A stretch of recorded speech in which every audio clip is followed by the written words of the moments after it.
Alright, welcome back to Let the Record Skip, the podcast for people that go to the grocery store for one thing, but end up coming out with a $300 bill and 2 grocery carts full of stuff. It's going to be completely random intros every time. Yep. All right, we're your hosts. That beautiful intro was done by Jake Bosch. I am Austin Enders. I'm Nick Kasparian. Theater Thug. The Theater Thug. So Easy, man. we got a lot of abundant topics today. It's kind of all over the place in terms of, direction. But I think there's a lot of interesting stuff here, especially releases within the last week. I think we can definitely start it off with talking about the Clipping album. Yeah, I definitely got to say this might be my favorite Clipping album to date. It's just so intense, and it has this sense of horror behind it that I just needed for Halloween. I just love how the way they produce. Their names are it's two producers, Jonathan Hudson and William Snipes, I believe. I might have fucked that up actually. I always forget their names, but they do like a mix of field recordings and like drum percussion, like percussive recordings, and then they'll just like use synths and like other things like that. And the way that they just build up this soundscape throughout the album, where it's just so like three-dimensional in a way where you just feel immersed into the scene that then you hear David describing just so perfectly with just grotesque detail. It's an incredible combination. Yeah, some of the stories they tell on this album are like nothing I've ever heard in horrorcore before. Like my favorite track off the album, what's it called again? Pain Every Day. That's about the victims of lynching haunting the descendants of their murderers. Like that kind of story you don't hear in like hip hop every day. Oh yeah, for sure. It's just, especially on the first album, there existed an addiction to blood. Or is that this one? No, this is Visions of Bodies Being Burned. Yeah. Okay. There existed an addiction to blood was very, very like topical, and it was very contextualized in the way that David put these stories together. And it had that sense where you just feel like you're being, I think Nick said this actually, where you just feel like you're being followed home by David, and he's just describing your night from the perspective of a night stalker. And I think that's where most of the terror comes from this album. Is not only is that terrifying in itself to have this description of yourself walking home at night while this crazed maniac is following you, but it also speaks to the sense of isolation, which is something that I've really come to appreciate with my delving into the Stephen King anthology of his movies recently. It's just we've found out that like he just really, really likes this topic of isolation. And I think it's just because there really is nothing scarier than just being alone, your own thoughts, nobody around you to keep you balanced, nobody to talk to. It's one of the main things that drives people insane. And I think by the end of the album, you kind of get a perspective or a look into that mind state once the final track finally closes out.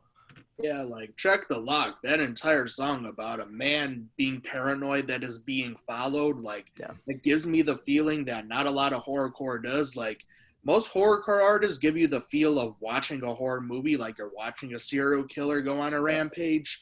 This album makes you feel like you're in the movie and that it's not a movie. This is happening in real life and you're about to die. Yeah. First of all, I gotta correct. Their names are Jonathan Snipes and holy shit, my brain is fucked. I always confuse their producers' names. Jonathan Hudson and Jonathan Snipes and William Hudson. Okay, fuck it. I thought I had it remembered, and then I just totally, my brain flaked out. So I'm just gonna look up them on Wikipedia real quick. And then, I'm gonna edit this whole thing out and turn it into a clip and just label it "Nick is sleepy." I have mind. Oh shit! His body's. I had that written down. Yes, I don't. Because I have a review I wrote on Rate Your Music, and I have like a lot of thoughts from there I want to pull from anyway. Oh, we could put that in the comment section too. If anybody here wants to check out Nick's review of the new Clipping album, check the description. We'll put a link to his Rate Your Music. Yeah, so William Hudson and Jonathan Snipes are the producers, and it's funny on the last record, Addiction to Blood, there's a song called I believe The Show, and it's about watching a dark web show where people would pay to watch people get tortured and murdered, which is a thing that really happens. Yeah, I've seen that on YouTube before. People getting into these lobbies on like the dark web. Exactly. And it's crazy that David and Clipping have a song about that very thing and about being in that experience where you're the one being on camera killed. And that's just so crazy when you think of a song like that and how just creepy it is to think about, especially when it's so real. Oh yeah. It's very real. Yeah. I remember seeing those videos on YouTube and I was just terrified from, the point of view of knowing these things exist, let alone listening to a track from David breaking it down for our medium of choice. It just adds this extra layer of emotion and connection to something so disturbing in the real world. And that's the thing, like with these two albums, I feel like they almost have kind of like a night and day sort of feel to them because I feel like Addiction to Blood, it feels like you're, walking down a stranded highway at night or something and you're snatched and you're like ending up waking up in a trunk and you don't know what the fuck's going on. And then you're kind of in that hysteria. I literally said that. And then I feel like this new record is kind of like waking up again in like this captive's house. And you're just kind of like tiptoeing your way around in the dark, trying to figure out a way out. And you just keep uncovering like creepy things the further you get into it. And I just think it's crazy that you could just have two albums that kind of complement each other so well and just give you all these different, creepy feelings that you feel like you are a part of. You feel like you are the protagonist in these stories. And then the callbacks on this album are fantastic. I just really love how Something Underneath, I think it's Something Underneath, because I'm pretty sure it's the track after Neve Something Campbell, Underneath. that completely, doesn't it go back to Nothing Is Safe? I believe Or so. I think tracks that go back to their original albums. That's true. That actually, I think the song I'm talking about, I think Something Underneath actually referenced tracks Work, if I'm correct. Yeah, I believe so. Which I was actually pretty impressed by because that's my favorite Clipping song. That's the first one I ever heard. Yeah, same. That the alarm clock track, that I remember that making huge waves. It was just like this random dude came out of nowhere. It was David rapping over an alarm clock, and it just made shock waves across the internet.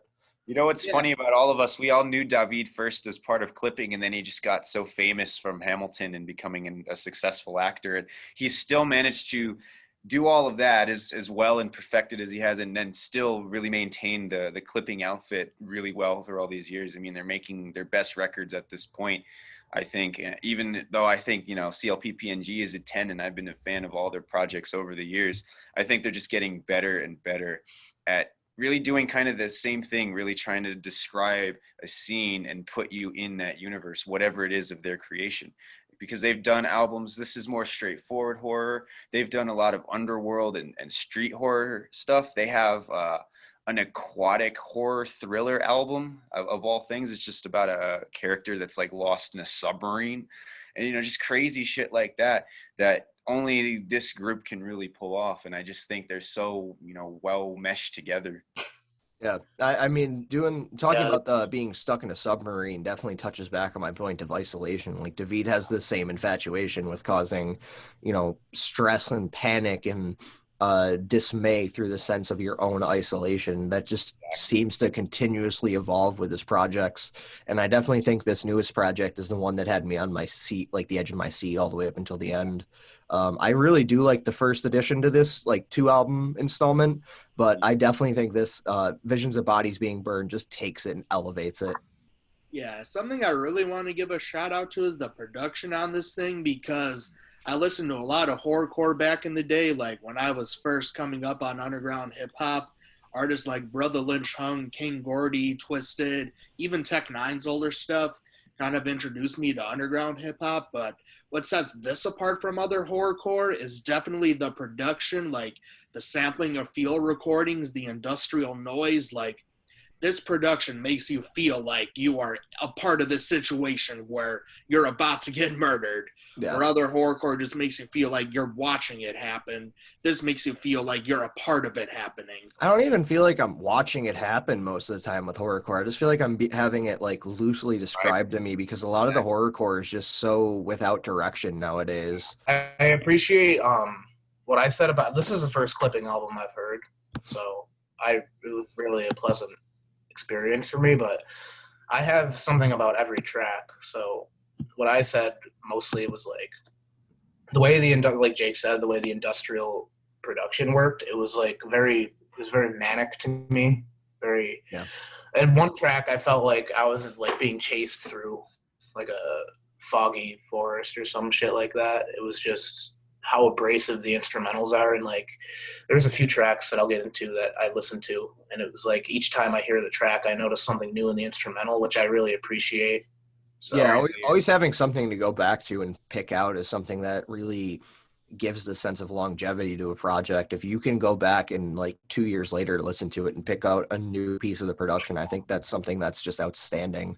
Because you were talking about the new Manson album in the chat a few days ago, and I sent a snippet of Perfume. You brought up the violin or the fiddle in the background. Never even noticed it. Never. Now I have a whole reason to go back and listen to that album again and pay attention to the production. Another thing I really think that's interesting about the production, like I said about both the producers, I like to think of this group as kind of just like three nerdy chads. Like they're all these like weird dudes that are kind of geeky as fuck, but they're cool as shit. You know, they have very interesting tastes and influences coming from the Bay Area. They have a lot of E40 and that kind of bouncy Bay Area sound, but then they love old records. I mean, I can tell that they've taken notes from like Gravediggers and a lot of those like original, like early pioneering horror. Sticky Fingers for sure. I can hear Sticky Fingers in David's voice and like in his production. Like it's very reminiscent but in of the production, particularly because they're a fan of these. I saw one of the producers who runs the Clipping Twitter account saying that he loves T Grizzly and shit like that. Just like, you know, like modern, contemporary, bouncy kind of things like that. And you kind of hear it in the way they come up with drums and drum percussive type sounds. Like in 96, Nev Campbell is a great example of how they just use like a weird sound to sort of make a hi-hat sort of, you know, sound. And going all the way back to CLPPNG again on the song, I believe it was Work. That's the way they build those drums. It's their interpretation of like a DJ Mustard kind of track, which would have been popular back then. And of course, that's taking the whole Bay Area's signature of the just clap, you know. And it's just so cool that they have those sort of contemporary influences, but then they just have so much more depth to their taste beyond that, and they just put it all together in just this incredibly unique, but also just perfectly fitting way, you know? Yeah. I know who David reminds me the most of on this album, and it's gonna surprise you guys. Andre 3000 and Big Boy. Like, I'm getting major Outkast vibes from his flow on a lot of these songs. See that? I see that, and I think that might be why I like this album a lot. Is he really does channel Andre 3000. And that's the thing. It's just like Bay Area, ATL, Houston. A lot of these cities just have those alternative rapping styles that, you know, when you get guys that truly master it, like David, like Big Boy, you know, it's gonna sound fucking sick. Oh yeah, for sure. Anybody else have any other thoughts on this album? Todd, I do. Want to come back to you and get your thoughts out? Finally his turn. Yeah, I have something down for every track. I would say Say the Name was one of my favorite tracks on the album. But I can't really say that because each track I listen to, I'm like, God damn, this is my favorite track. So it's kind of tough for me to decide. But part of the reason I like that song so much was, hold on, let me pull this up. It had like a very tribal instrumental to me. I liked how it would like put me in like a trance. That has a Ghetto Boy sample. It has that sample from Mind Playing Tricks on Me. Okay. Yeah, and Say the Name, I think, tells the story of an actual killer, the Candyman. That's what I was reading. Yeah. Oh, okay. I didn't know that reference Candyman. I'm gonna have to re-listen to that and see if I catch on to that, because I know it's if you say Candyman like 3 times or whatever, it's kind of like the Beetlejuice thing where he just shows up. So Exactly. Say the Name, Yeah. you know, the title of it Say the even Name. makes sense in Okay. that way. I was thinking it was about like the birth of the Antichrist, so I guess I'm off. But whatever. Sort of. I mean, you know how that is, though. Everything's interpretable, but yeah. So the a next lot of later themes. Yeah. The next track, 96 Campbell, I loved the instrumental on this song. Like, it reminded me of, like, a scary arcade game in some parts. Like, I don't know if you guys have played those at, like, Dave & Buster's and shit. Oh, yeah. But yeah. I love that stuff. So I love horror, as you know. So this album, to me, like, the instrumental was, like, the biggest thing that I focused on. I noticed that was the one track that each time I listened to it, I noticed something different about it. Yeah, 96 Need And then- Candle is definitely my favorite song off this album. Like, every time I come back.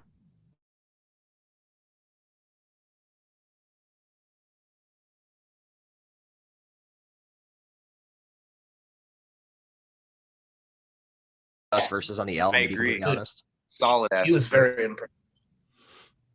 What do you guys And think? then of something on That's been a What'd you fan get? favorite. Enlacing. The song before the closer. Oh, I have that written down.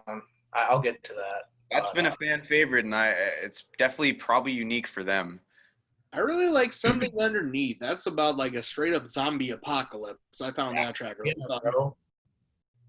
It's kind of That's what I was interesting. They all saying. have That different was the favorite song. tracks too. Like it's kind of insane that Clipping can release such an album like this. That's just it's amazing all the way through. And no matter who you talk to, they're always going to have a different favorite track on this. Right. Something Underneath particularly reminded me of 9 Inch Nails, which I do like early 9 Inch Nails. So that was a song that like made me feel like I was being frantically chased through the woods and shit. What So song? Something Underneath. Yeah. Yeah. I love that song. Make Them Dead was really good too. I wasn't really sure on the lyrics. I felt like it might have had a political undertone to it, Good. but that's just me.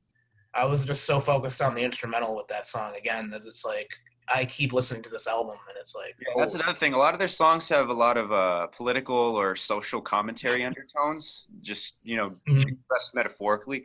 Like in He Dead on Addiction to Blood, that's all about a cop chasing you. Yeah, he Dead's a great okay. dude. Yeah. He Dead in the heat of the protests, bro. That is one of the best songs to listen to. He Dead is just it's something that moves me emotionally at the end of it. Mm-hmm. Body for the Pile, a callback to that, because I know Body for the Pile is about like the death of 3 police officers. Yep. Yeah. And then I Make Them Dead was good too. Yeah, I said that already. She Bad I liked a lot. That's actually the song that makes a Manson reference, so good lyric on that one. And then Pain Every Day I thought was like one of the fucking darkest songs on the album. Oh yeah. It was very intense. I said don't listen to this if you have an existential crisis, which I believe is true, but that makes the song amazing. So it's literally the perfect fucking song. It's like this one and the first track were my favorites. And there's not really much else I can say about that. Was it Bosch who said Pain Every Day might be a song of the year? But yeah, it's definitely in my top 5 favorite songs of the year. I love that song so much. Yeah, not surprised you picked that one out for sure. When it comes down to picking a favorite song, I'm definitely between 96 Neve Campbell and Pain Every Day. I think Pain Every Day is just the production is just fantastic. Yes. Yeah. And then Check the Lock, I loved. I thought what was the song? What was that one about again? Because I was thinking like it was like street shit mixed with horrorcore. That's what I kind of got off of it, but I don't know what your guys. It's about a paranoid man's descent into madness and thinking he's being followed everywhere. Yeah, so that's what I was thinking. I really love that story, and that's what I kind of took from it. I think it had one of the best beats on the album, and the hook was really good too. And then Looking Like Meat, the beat was really fucking hard, which I loved. And then, like I said, still hard for me to pick a favorite song because it doesn't even matter, honestly, because the album's a 10 to me. So every song is my favorite song. And then Eaten Alive wasn't my favorite, but I still like it. It was just the ending sample of someone falling down the stairs with pots and pans. Like, holy shit, that was crazy.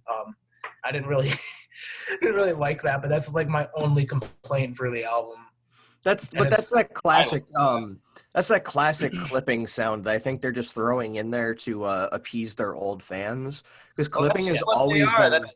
That's the two producers expressing themselves, taking the stage while David takes a break. I don't think it's no, like I've never really listened to clipping, so I can say, but it's not like it was just like a minor fucking complaint. It's not like anything. They love to just make field recordings and just do weird compositions. I mean, literally, their last album before this ends with an 18-minute field recording of burning a piano, which is just that's cool. Great. That's kind of cool. That's interesting to me. Yeah, definitely listen to the first album that goes with this. You and Bosch really would with the really like it. Track of David just saying "get money, get money, get money, get money," and then they just keep distorting the recording until it's just like you'd have to hear it to. And that goes back to work too, because when you listen to work, that's exactly how the beat progresses. It's this alarm clock, but the further the track goes on, this alarm clock becomes more distorted. They changed the pitches, they turned it into a hi-hat. Like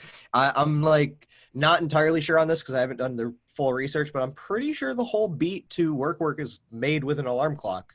Oh wow! I'm pretty sure almost the aspect of it is an alarm clock, besides maybe the drums. But even then, they kind of use the alarm clock as a drum, if not like a synth in the background. I think you're thinking of the song "Get Up." Is that the alarm clock song? Yeah. Never mind. I meant "Get Up." That was actually the first clipping song that I heard, and that's when I was talking. I meant to talk about earlier. The last track in Lacing, I was kind of surprised with how that one started. I was like, when it started, I'm like, oh, it's gonna go softer, and then the fucking beat, like the beat hits, and it's like fucking demonic and shit. And I love the flow on the track. It adds to the spooky. So, good fucking album, guys. 10 out of 10 for definitely. If you guys had to give it a rating, I'd give it a 9. A 9. Bosch? 9 too. Todd, you said 10. Yes, I'm gonna. I enjoyed every song. Yeah, I'm going to split the difference and give it a 9.5 just because I haven't delved that deep into it like Nick has. But I feel like with time, this will definitely become one of those clipping 10s, and it'll go hand in hand with the first I'm album. definitely going to look at clipping, like for sure. Dude, definitely. I would love to go see a clipping show with you. Oh, yeah. And they were supposed to tour with this album. This was going to supposedly drop in April before the pandemic, but yeah. Eventually we'll get to see this live, or at least I will definitely make an effort. Yeah, I'm hopefully. I'm really glad that I got into them now. Like, I'm pissed I didn't know who they were for the longest time. Oh, you're pissed that you didn't know who they were for the longest time, because I remember last year telling you that their album came out and you would really, really like it. Me so much and I sent it to you and you went, oh, this sounds cool. I'll check this out. What happened to that? Okay, because you send me so much shit that I can't fucking keep up with it. Okay? That's why. That deserves an exclamation point, though. Yeah, I send so much music to people. Dude, yesterday he sent me like 4 albums in one day. No. I sent you 4 songs. I sent you 4 singles and said, you will like these. They were a minute and a half long. Dude, if you listen to all 4 of those, that's one fucking clipping track. I will listen to them today, I promise. You don't have to. I know I will. Yeah. But yeah, coming off of a borderline, if not certified 10, let's go into the complete polar opposite. Ty Dolla $ign released featuring Ty Dolla $ign. First of all, what the fuck is that title? I know. Who has ever named their album featuring Ty Dolla $ign? Like, no, it is your album. There are solo songs on here. Oh, no, it isn't. This album completely belongs to the features. I think that's a perfectly fitting title. Ty feels like a guest on every one of these tracks.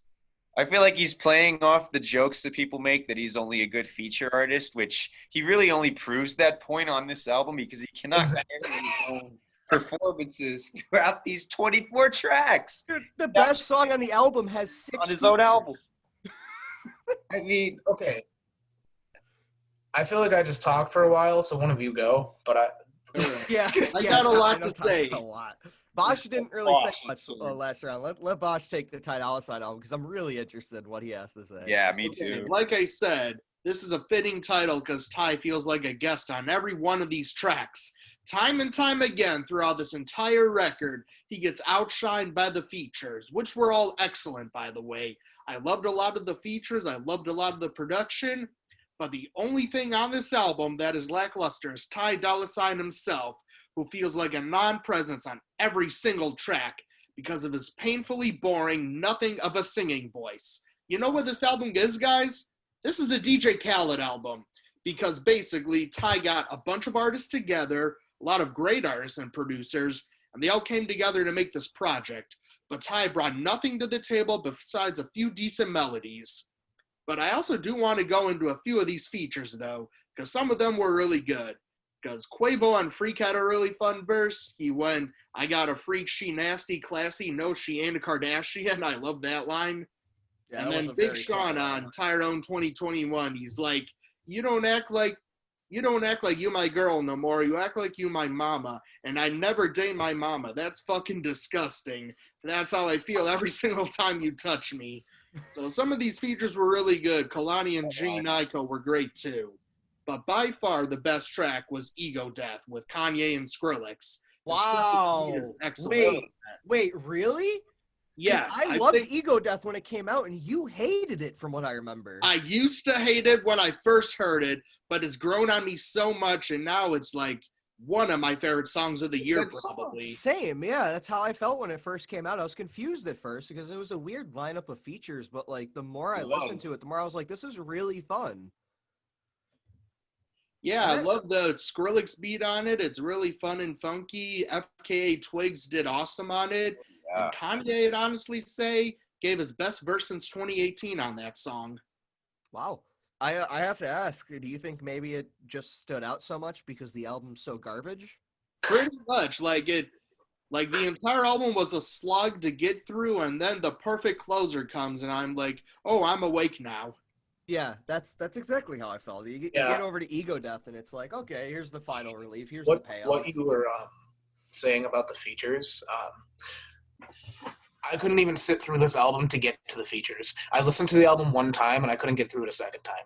I'm so sick of these albums with 25 songs coming out and artists expecting us to listen to them. It's ridiculous. I really cannot stand it. Ty Dolla $ign is somebody I like when he's on features. Like you said, this album just proves that he's only good as a feature artist currently. But yeah, this album was not it. I didn't even like the Kanye features that much. I felt like they were phoned in and I really did not enjoy them. I really did. I liked like the first half of the song Ego Death. I did like it. But when Kanye came on, I just felt like it was kind of lazy. I didn't really enjoy the song that much. Overall, like my favorite track on the album was the song with Kid Cudi probably. But I just can't do it with these 25-song albums anymore. Like when I pull an album up and see that, I just don't even want to bother because I know it's going to be filled with filler. And that's what I like this recent method of releasing deluxe albums like a month later or whatever, because then you can still drop a body of 24 songs, but you're splitting it up so people get a normal album, get through that out of their system, and then if you want more, you get basically a bonus album like a month later instead of just getting fucking face fucked with 25 songs. Exactly. It becomes optional at that point to listen to the extra tracks. Exactly. It's not like a required thing in order to talk about it. It's like looking for pieces of corn and a piece of shit. That's what it's like. It's a clown in a cornfield. Because Spotify and Apple Music barely pay artists money, so they put as much tracks on an album as possible so they can make as much money off of it. It pretty much all started when Drake released Scorpion, and that was like 25 tracks, and then Wayne did that with the Carter 5, and then More Life. You got More Life. Which is More Life playlist. Hell, even like Views has how many tracks? Like 21. Yeah. Drake was definitely the forefront. Austin, move your mic closer to your face. Oh, that I was gonna say that's a really good point. Like telling people like Drake was the forefront of this, and I think it really does show to Ty Dolla $ign's ability that he can adapt these new mainstream trends where it is like the album format right now to have 25 tracks and load it up with AAA features. But when it comes down to it, people like us are not gonna be persuaded or completely thrown to this album because of the features. We're going to be looking for content. We're going to be looking for good production. We're going to be looking for substantial lyrics. I don't get any of that on this project. I just get a faceless Ty Dolla $ign cash grab. And I feel like low-key this album came out because Yandhi never came out. Because Ty Dolla $ign was such a huge force on Yandhi, I feel like he focused a lot of time on that. And then he was like, kind of like, oh, fuck, that album's not coming out. I'm not going to make revenue off this album. I need to pivot and I need to put something out fast so I don't, lose my traction where I'm at right now. And I think with featuring Ty Dolla $ign, that's what he's trying to do. It's just like a ham-fisted project where he's just trying to get his spotlight back. And I feel like it's just a really bad grab for fame. Yeah, he fails miserably at this. But Todd, you said you don't like Ego Death because the Kanye verse sounds lazy. I want to know what everybody's thoughts are on track 6 because it's definitely my favorite track on the album. I'm a huge Anderson .Paak fan. I didn't like it either. I'm a huge Thundercat fan. I like Thundercat and Anderson .Paak on that a lot, but I did think Kanye was a little bit phoned in on that. Personally. Yeah, he was chaotic energy. Yeah, but it didn't fit. It wasn't very cohesive with the vibe of the track. Yeah, I really liked Anderson .Paak on it, but Kanye and even Thundercat I thought were kind of in the background. I mean, you could have taken Kanye off of there and given Anderson .Paak and Thundercat more attention, and you could have had this really beautiful, like, soul, funk, R&B track to come out this year, like, similar to how Campaign and, like, Mac Miller's The Divine Feminine had Ty Dolla $ign all over it. Like, we know Ty has the skill to create really funky modern R&B albums that not a lot of people are attempting. And when I saw this album, that's what I thought it was going to be because we haven't really heard from him in that long. I'm completely disappointed. Like, I really don't really have much to say because it's just so sad to see this from somebody I was expecting greatness out of his next project. That's all I got. You guys were to give this. I would give it a 2 out of 10. 2 out of 10. That's pushing. That's a good score too, because there's only one good song on it. I'm only giving it a 2 because I love Kid Cudi. I might give it a 3 or 4. I don't think it's unlistenable because, like Bosch said, Quavo's got a good verse. I actually somewhat enjoy the Post Malone feature. Not a huge Post Malone fan, but sometimes he hits, and this is one of those times he hit. So Post Malone, Quavo, Anderson .Paak, Thundercat, like I gotta give it a 4 just for some of the features. And Ego Death, like Bosch, that's a really great song. So the effort is there. Just trim it down and make it more concise and like cut out the bullshit. Don't put Serpent with Feet interlude. Don't put the Burna Boy interlude. It's like, dude, you're giving spots to people that aren't you on your album. And I get that's become very commonplace to have other people talk on your album. But when the whole thing already feels like a mixtape, why bother putting the effort in to make it sound like an album? Yeah, I mean, based on me only hearing the first 12 tracks and then Ego Death, I liked a good chunk of that, so I'd probably give that about a 5. But then, it was just starting to get really boring as I was coming down the track list, and I feel like it wouldn't have gotten any better. So, just the fact that it's not compelling enough for me to listen to, I'd have to give it a 4 overall. Yeah, it doesn't get any better. If anything, it just drags, and you start to wonder, like, why am I still listening to this? When's it going to end? I'd give it a strong 4, definitely, or a light 4, rather. Yeah, that's where I'm standing. I didn't mean like strong 4, definitely a light 4 because Todd said 2 and I almost swayed towards saying 2 or a 3, but I have to give it to Ty. Like the effort is there, it's just not substantial enough. And like I gotta be honest, I like the cover. I think the album art's pretty cool. Yeah. So we got more topics to dive into. Let's try something new. We've been talking about R&B and hip hop for a long time. Miley Cyrus came back this week with a not this week, but last week, a new single. I wouldn't really call it a single. It's a cover of the Cranberries' "Zombie." I personally really wanted to talk about this. I like this song more than the original. I think the solo at the end just adds so much to the song. It adds a grander sense of just build up to it for something greater at the end. And I really think Miley's vocals are hitting way better on this than any of her previous no way. Absolutely not. Really? I think her vocals are the best they've ever been on this track. I don't like her at all. The original is iconic because of the vocals. Because I know, but it's just... I'm a product of my time, bruh. But that's like there's just so. I mean, just that rasp in her voice in the original. It's just Miley can't touch that. It's just it's there though. You listened it's to like it saying 30 minutes cover ago. of Led Zeppelin 2 is as good as the original. Like, no, it's not. Like Miley, she makes a song like seem more strong and powerful and like in your face, but the original is just so haunting and dreary, and it takes you into like a different universe where I don't think Miley's cover really accomplished it that much. It's like if someone else tried to cover a Clipping song. Yeah. Like Miley just proves she has a really strong, powerful singing voice, but to me, it was a good twist on the song, but it didn't really do the original justice to me. I'm a sucker for guitar solos, so that's what's I like the song, so I kind of agree with Austin, but I'm not going to say I like it more than the original. I do appreciate that she brought more like heaviness and grittiness to the song instrumentally and vocally, but I do still prefer the original. But this makes me excited for her Metallica covers project she's doing, because I think she'll be able to do those like a justice. That would be interesting.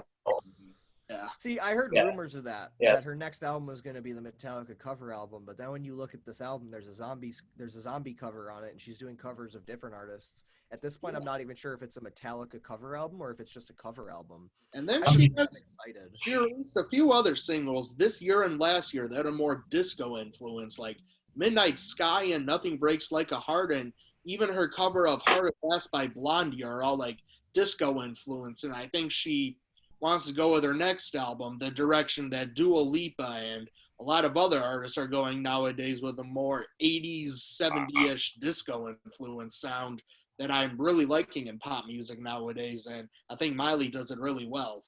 I think she's transitioning from that, though, because you said it's from last year. I definitely feel like Plastic Hearts is going to be a completely different switch up from the disco genre. I feel like she got more into the disco stuff in 2017 with Younger Now. It has those elements of like classic pop country, but it also has a lot of disco influence and a lot of dance. Sky was this year though. And I know that. Oh wait, they were this year? I thought you said last year. My bad. Nah, Midnight Sky and Heart of Glass were this year, but Nothing Breaks Like a Heart was last year. Oh, I'm seeing now. Yeah, Heart of Glass and Midnight Sky are actually on this album. So yeah, I actually don't think this is gonna be a Zombies cover or a Metallica cover album then if Midnight Sky is on here.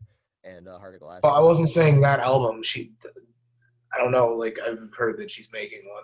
Yeah, I heard she's making one too. But is it a coincidence that rumor starts to get spread right as she announces her new album? I don't think it's a coincidence at all. I think it's speculation, and I think it was a rumor that was spun into the media. And who knows? We'll only know with time what's actually coming. Maybe we're getting both.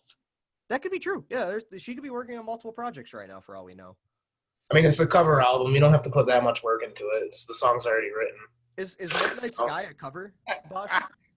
Midnight Sky is an original song. Yeah, so that's why I'm confused, because Midnight Sky is in the middle of the album when you look at the singles, and then you got Heart of Glass and Zombie, which are both covers at the very end. So now I'm confused as to if there's a completely separate Metallica cover album, if this album's going to be the disco album that Bosch is expecting, or if maybe she's going to release the disco album and then the deluxe version is going to have all those Metallica covers on it. Or maybe it's just fake news. I don't know, but I read an article about her doing it, so I'm not really sure. Emily showed me that article, too. That's why I started to get interested in her again, because I was actually curious on what she could do with Metallica, since Metallica isn't really doing anything with themselves right now. Yeah, well, I mean, James was in rehab, so. Oh, yeah, I forgot he's in rehab during all of this. That's gotta suck. Yeah, I'm pretty sure it's confirmed, because Ultimate Classic Rock, which is actually like a reputable source, shared the article or posted the article. Okay, that's good to know. I didn't know that was an actual reputable source. Unpopular opinion. Yeah, she said it in an interview that she's working on it. Oh, okay. All right. Go. Speaking of Metallica, I have an unpopular opinion that Hardwired to Self-Destruct is their best album since the 90s. I completely agree. I agree. That's not an unpopular opinion at all. Yeah, no, I thought you were warm at best for sure. I thought you were going to say S&M 2 is their best album in years. I was getting ready for an even argument. Their best live album. I was getting ready to throw down. Yeah. No, I agree. Death Magnetic would have been good. The production wasn't so horrible. I like the songs on that, but they literally were. That was in the time of metal music where there was like the noise war going on. So people were trying to make the loudest album. That's why the production sounds so shitty on Death Magnetic. But the songs are so good, though. Todd, what do you think? What do I think of who? Lulu. The Lou Reed album. Garbage. It's like a 1 out of 10. It's so bad. I don't know what I'd give it, to be honest. It's a very interesting.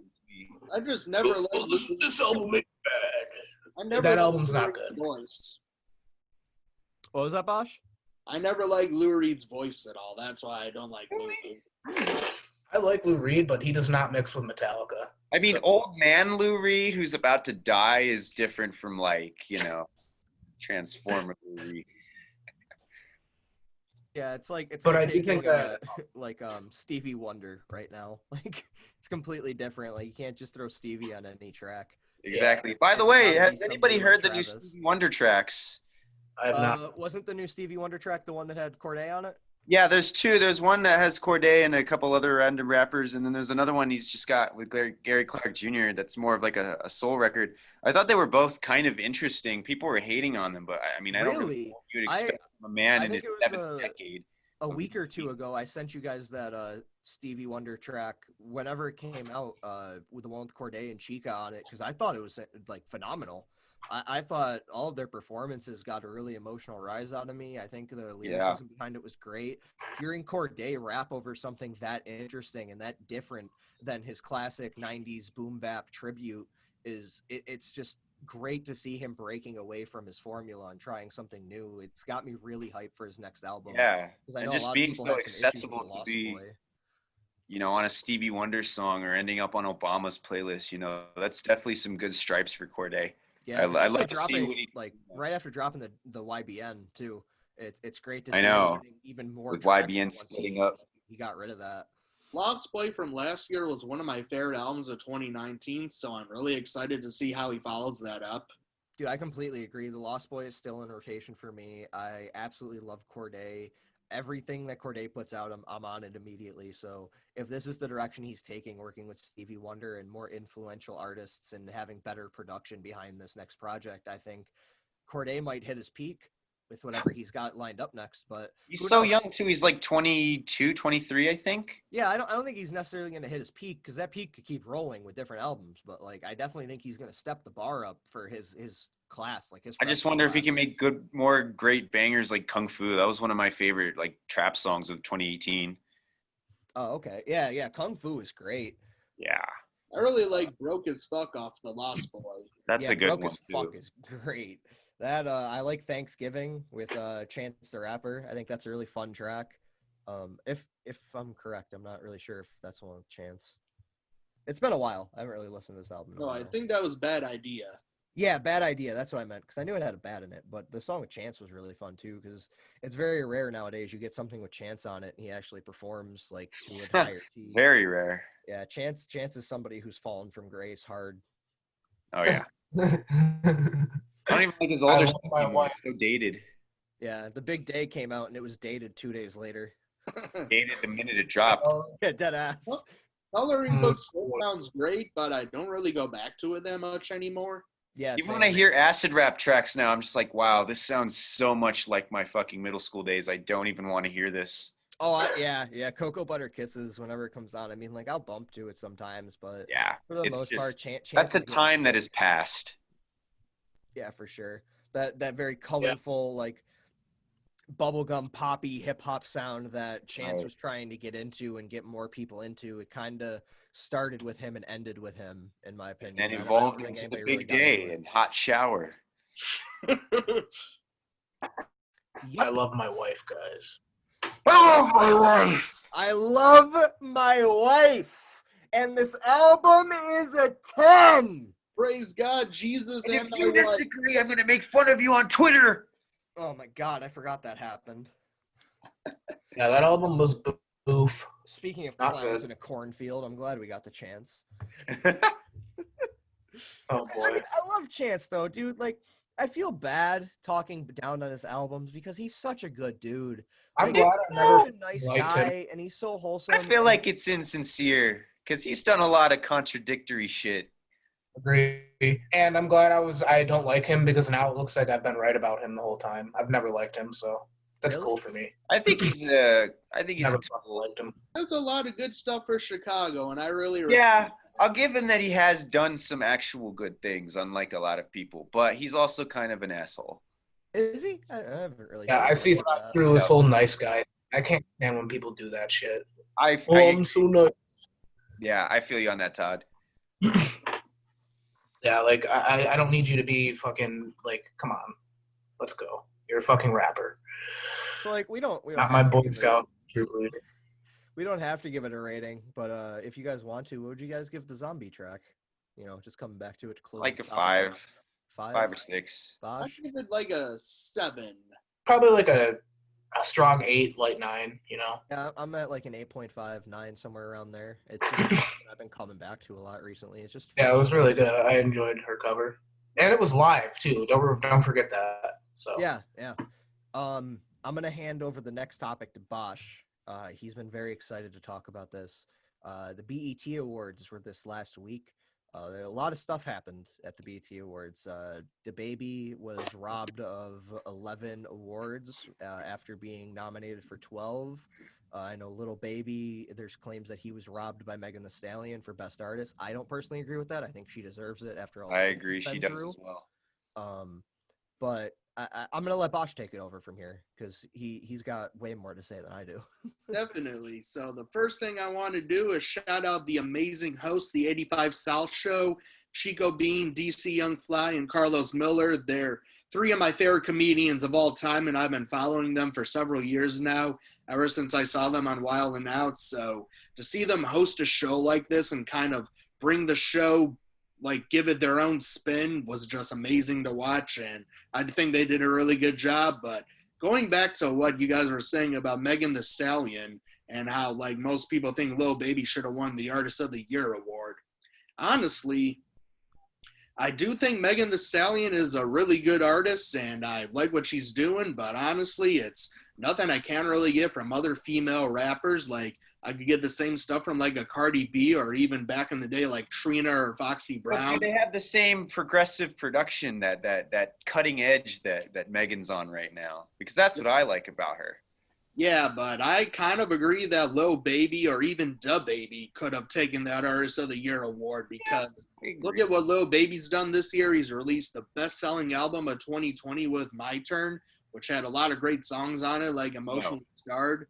And it's not one of my favorite albums of the year. Okay, I do think it's like a respectable project. And then look at DaBaby, what he's done with all his features and collabs. And he put out 2 albums within less than a year. And neither of them were like excellent. Like they're both like 6, 7 out of 10 at best. But I do really think in terms of like newer mainstream artists, DaBaby's definitely like one of the standout ones because he has this personality that definitely shows throughout his music. And you could say the same about Megan. She has a lot of personality as well in her music, but I definitely think Lil Baby or DaBaby could have taken that Artist of the Year award. And even like Roddy Ricch, he was nominated for that too. Like he's at 2 #1 singles this year. Had a great year. The box was massive. It's like the longest running #1 of the year so far. So I could have easily seen Roddy take it too, but no hate to Megan Thee Stallion at all. I definitely respect her hustle and what she's doing, but what she's doing, I could definitely like put on a Trina album from back in the day and get the same kind of feeling, you know?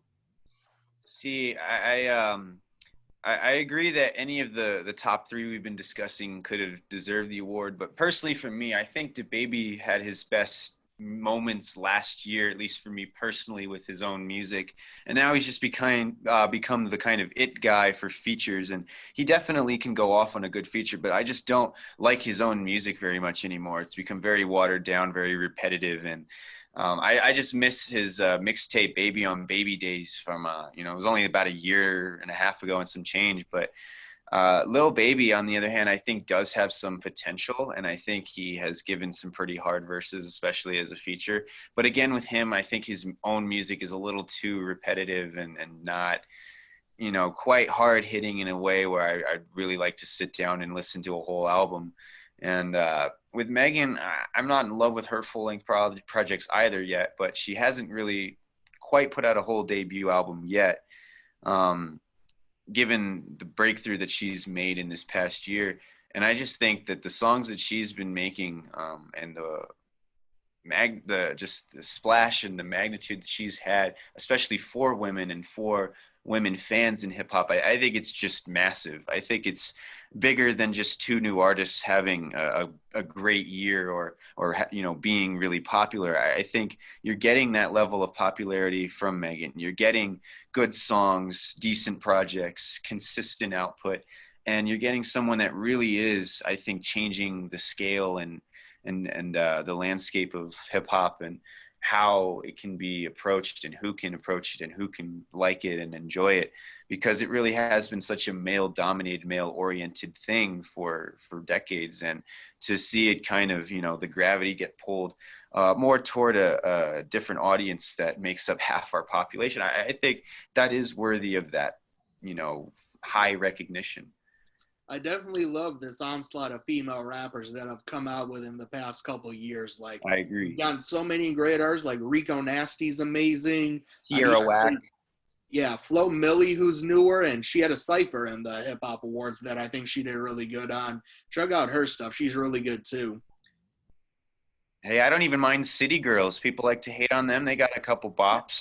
They're fun. They are like them. They add a lot of personality to their music. Absolutely. I love how they say period and all their ad-libs. I don't know if you guys talked about her while I was gone, but did anybody mention Chica when it comes to these female rappers? Oh yeah, she was a part of one of the Cyphers too, and she did awesome. Yeah, she was in that the social justice one with Jack Harlow and Polo G. Chica is somebody that pay attention to her in the next few years, because she's gonna release probably a classic album. I have full confidence in her. I really want to know what Tierra Whack is going to do next. She just dropped a single last night that was pretty interesting. I'm not in love with it yet, but I think it might grow on me. I saw that. I didn't check it out yet, but if that's how I feel, I might check it out. Have any of you heard that TK Mazda album I kept talking about? No, I haven't. It's definitely one of the best female rap albums I ever heard. Send it to the chat after this. I'll check it out. Yeah, it's called Last Year Was Weird Volume 2. It has a feature from JPEG Mafia on it. And she just reminds me of that. Reminds me of Princess Nokia, if any of you guys have heard her two albums. Yeah, her two albums were pretty great. I still have them on replay, especially Sugar Honey Iced Tea. I like the first one with I Like Him and like the Harley Quinn song. I like the other one with it has like those two Terrace Martin like kind of jazz rap cuts. So I like that you just get the side of the like dark, aggressive like trap Princess Nokia, and then you just get like this funky jazz rap shit. Yeah, Princess Nokia's got a little bit of 1,000 gecs in her too, or 100 gecs in her too. She's got a little bit of that weird glitch sound. Working with them and making some great shit in that genre. iPhone, I think I mentioned before in another episode. Great track. Yeah. There's some good news, guys. Westside Gunn just posted on his Instagram that he's releasing Hitler vs. Hermes 8, so we're getting another project soon. Another Westside Gunn project. Oh my god. These fucking award shows and not giving Griselda an award is ridiculous. I'm sick of it. We need to get Griselda an award. Griselda should win like best group or something. I can't. Didn't Migos win? Wait, hold on, Austin. I have to say something about this. Did Beyonce win an award at the BET Awards? Yeah, humanitarian. Oh my fucking god! Did they give her an award? I literally went back like each year of the last like 6 years, and they give Beyonce the same award each year. Yeah, they gave her the BET Humanitarian Award, I think, this year. But, I mean, like, I'm not going to diss her. I mean, it goes off of what we talked about in the Versus episode. I think she deserves it. I think what she's done in the last 2 years in terms of humanitarian work has just been really substantial. A lot of the stuff she did for Africa when she was working on The Lion King and The Lion King album itself, not the soundtrack, but the actual album, I just think she brings a lot of class to the table, and I think she genuinely cares about what she works on. And I think when she does give these proceeds back and she puts a spotlight on something like the hardships of Africa and their artists and how musically creative they can actually be, I think she shines her best. I'm not dissing her. I'm just saying, like Kanye said on Ego Death or whatever the fuck, we go to award shows to give people awards for things they already are. So That's just my whole opinion on the Yeah, situation. that's a fact. But Vash, you watched the show. Who did win best group? Was it Migos? The best group, I'm gonna have to check that one. I'm not sure, but I'm gonna look it up because if it's Migos, I'm gonna be pissed because I'm pretty sure they've won the same award for like. the album of the year winner I want to talk about. Roddy Ricch won album of the year for Please Excuse Me for Being Antisocial, and honestly, that was a decent album. But out of the nominees, I definitely think it could have gone to Future or Lil Baby. What were the nominees? I know two Da Baby albums were nominated. Both of his albums were Kirk and Blame It on Baby. And then Future was nominated for High Off Life, Lil Baby for My Turn, and Roddy Ricch, who won. But honestly, I like the Future album out of all the album out of that. What were you saying, Nick? I think Roddy Ricch probably does have the best album out of that group. Yeah, I agree. I'm not a huge DaBaby fan, so I don't think either of his albums should have won. Those are his two weaker projects anyway. Yeah, Kirk especially. Yeah. I think Kirk was his last decent effort. Really? I like Blame It on DaBaby more than Kirk. Blame It on Baby has a couple good songs that I think are better than anything on Kirk, but Kirk was just a little better overall. I really like the one with Megan Thee Stallion and Ashanti on it. Yeah. Not sure. You guys talk about Tori was gone, how he lost all those awards. Who? Baby lost 12 or 11 or whatever awards. Yeah. Before we move on to that, yeah, it was Migos that won Best Group, and I'm pretty sure they've won that like every year since they've come. Yeah, that's what I'm saying. Released like 2 songs this year, and they exactly. Like Griselda's been out here doing tremendous shit.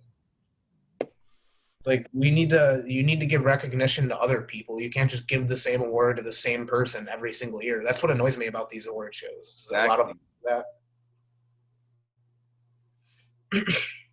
The iHeartRadio Awards did give Killer Mike like a humanitarian award a few weeks ago, and I thought he that was deserves pretty it. cool. Oh, for sure. He deserves it entirely, bro. He does way too much stuff to not be noticed. Yeah. Especially his Netflix show, bro. He doesn't really talk he about an award just for that.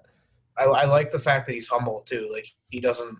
It's not like a spectacle for him. It's like a real thing. So I really appreciate. Oh yeah. The thing about Killer Mike that I know it comes from this place of like genuine love for what he does is Killer Mike does not completely identify on the political spectrum as liberal or conservative, because when you look at Killer Mike, yes, he's like pushing for liberal policy and whatnot, but he's also got this conservative value of like arming yourself, being able to like have these rights that have just been disadvantaged and, you know, put above his community's heads, where if you're a black male that owns a gun, you're immediately labeled as a criminal. Like Killer Mike is more so trying to say, go out, buy a gun, use it as defense. Like, just don't show it around. Don't be stupid. Like, I think Killer Mike is honestly, when it comes to politicians, I think he's better than a good majority of them, because he's not going to completely bias himself to one side. And I think whenever Killer Mike speaks on something political or politicized, he knows what he's talking about. He's done the research. He's talked to the community. He's talked to the people that need to get involved. And just every time Killer Mike is involved with something, I can see it gaining traction and actually ending up somewhere in the future. So yeah, when it comes to humanitarian awards, Killer Mike is definitely somebody who deserved one this year. Yeah, agreed. He should run for president instead of Kanye. Oh, I agree, bro. There's so many different positions that could run instead of Kanye, but instead we get this fucking lunatic. He did a lot for Bernie's campaign, Killer Mike, so I appreciate it. Yeah, he did that interview with him on his show.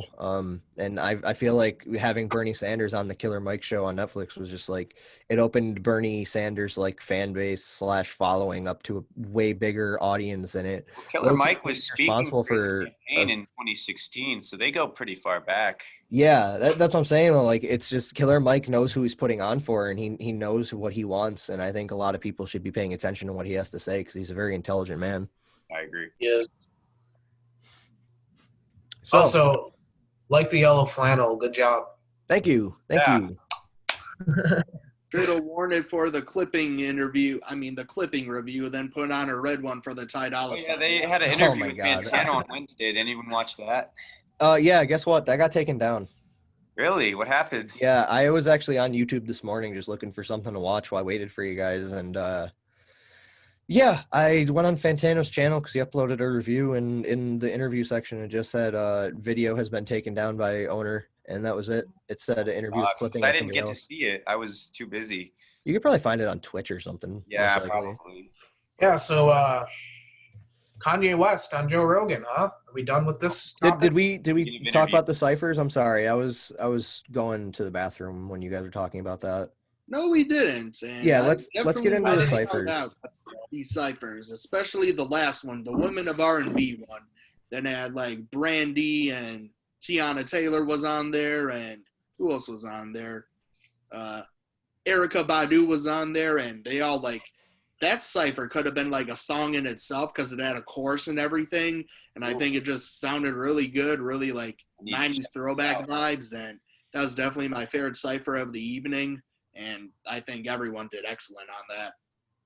See, I didn't get a chance to listen to that one still. I'm definitely going to check it out after the podcast, and I feel bad for not being able to contribute, but when it comes to good ciphers, bro, I got to give it up to Polo G and Jack Harlow and Chica again. Like I'm gonna constantly come back to Chica because she's just somebody who I've just gotten into in the last 2 months, 3 months maybe, since her NPR Tiny Desk. But every time she's on stage, she delivers. And Jack Harlow is the same way.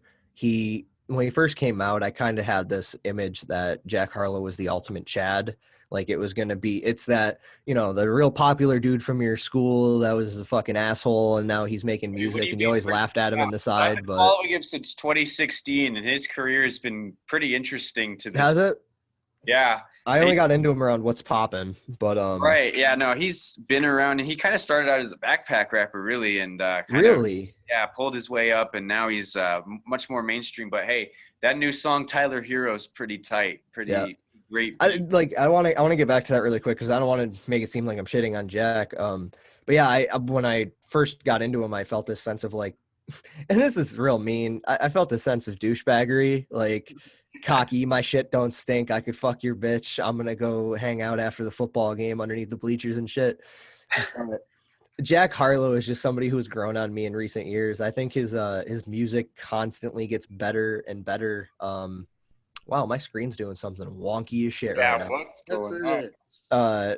But anyway, Jack Harlow, Polo G, two of the highlights of the cipher. Same with Chica. I think Polo G is somebody I've really written off the last 2 years, but I've heard nothing but good things. Getting better. That album was great. This is a good intro for me. I never really gave him the time of day, but after this cipher, I'm definitely going to be checking out his latest album. Yeah, check out The GOAT. It has some of my favorite songs of the year. Like Don't Believe the Hype, the intro track is one of my favorite rap songs of the year.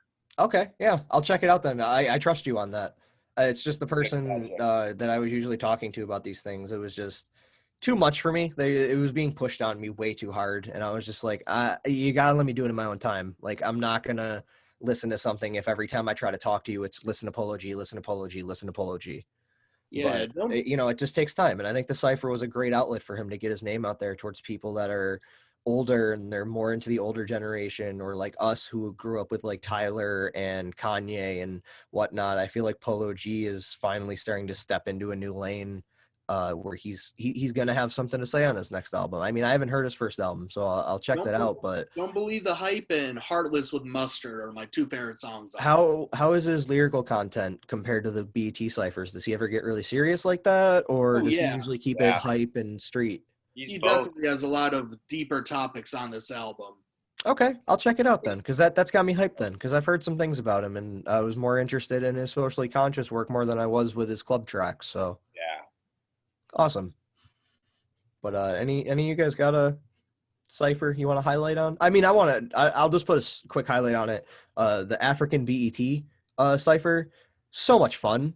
Yeah, I'm not usually a listener of those genres or the artists that were involved. Like I didn't know a single name on them besides Skip Marley, but the only thing I could feel when I was listening to it was just fun. Like it just felt like a song, and it felt like this whole community coming together to represent from where they're from. Yeah. And I really fuck with things like that. When you can bring so many different people together and make something that cool, it's just really impressive. Yeah, that was Jamaican dancehall, not African. But was it? I thought it was the African BET sector, because it was it's posted by BET Africa. Yeah, but all the artists on it were like Jamaican and dancehall. Like Coffee, I know, is from Jamaica. That makes more sense because it did have more of a Jamaican style to it, especially the first person that was on there. It definitely felt more Jamaican than it was African in the sound, but I didn't want to be, I didn't want to insinuate, but I guess I did anyway. It was just I was taking from who it was posted by, but that's even better to hear because I do love like reggae and Jamaican dancehall and stuff when it's done right, and I feel like that track was just really entertaining and it did all those things to a T. Yeah, Coffee's definitely my favorite artist on that Cypher. She has a lot of really fun stuff. Was she the first person on it? I think she was the first verse. Last. Whoever had the first verse was probably my favorite. I can't remember who, but it was just really, it got me into it. Like if that first verse didn't grab me, I probably wouldn't have finished it. Yeah. These Cyphers on YouTube. Are they on YouTube? Yeah, all the Cyphers are on YouTube. You just type BET Cyphers 2020. There's not as many this year as there usually is. I think there was like 3, right? Yeah, I didn't listen to any of them, so I have to check. There was the Women of R&B, there was the Social Justice one, and then there was the one with BET Africa / the Jamaican Dancehall one. But I'm not sure there was a 4th Cypher, but usually there's like 4 or 5 of them. I'm kind of surprised to see them cut down. What? The 4th one was kind of like a Pop Smoke tribute. Everyone rapped over the beat of Dior. Oh, I never actually saw that one. Can you send that to me after this? Because I was looking for all of them, and that one never popped up in my algorithm. Yeah, it was the second one, I believe.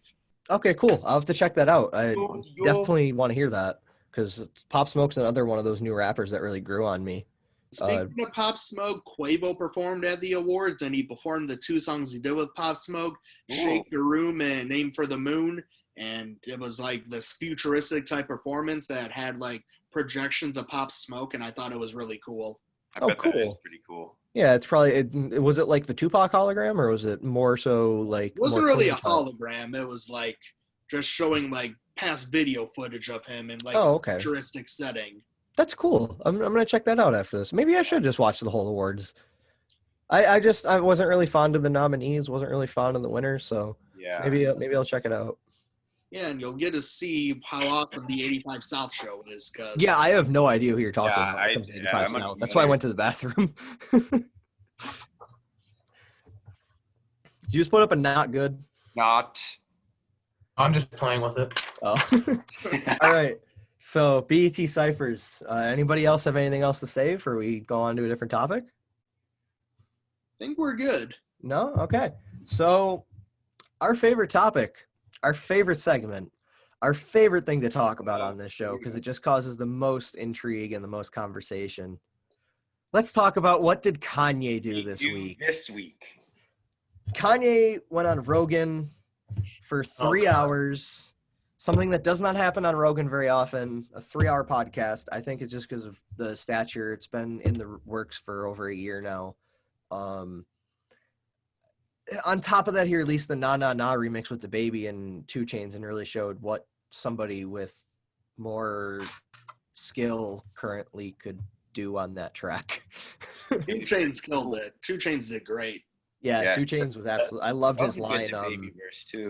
If another person called me asking about what's up with Ye, what was, I can't remember the line. If another person calls me asking about Ye, I'm gonna tell him I have nothing to say because he's his own man or something. I really love that line. Like it just stood out to me this morning. I just was like, 2 Chainz is really spitting. Like he's coming out of the woodwork on this. Certified veteran at this point. Yeah.